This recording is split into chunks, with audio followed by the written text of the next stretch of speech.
Ma 212 pour vous informer.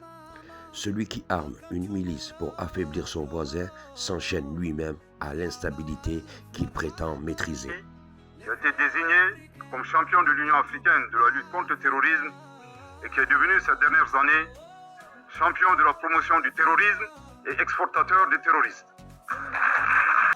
Le colonel Abdoulaye Maïga, ministre d'État en charge de l'administration territoriale, a accusé l'Algérie lors des affaires intérieures du Mali depuis la tribune de la 80e Assemblée générale des Nations Unies. Il a totalement affirmé que l'Algérie abrite des terroristes et particulièrement dans les camps de Tindouf. Il a dénoncé ce qu'il considère comme un soutien d'Alger à des groupes armés hostiles au Mali ou du moins une protection ou tolérance. Il a également déclaré que l'accord d'Alger de 2015 qui visait à la réconciliation du nord du Mali est mort selon lui.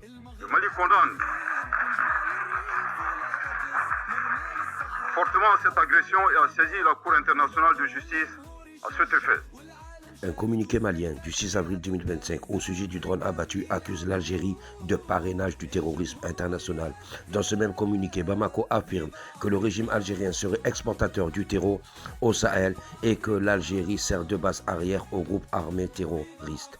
Le Mali reproche aussi à l'Algérie l'ingérence, la complicité et le soutien ou l'hébergement supposé de certains mouvements qualifiés par Bamako de terroristes. S'agissant des préoccupations régionales, je ne saurais passer sous silence la destruction d'un aéronef de type drone des forces armées maliennes le 1er avril 2025 par la junte algérienne.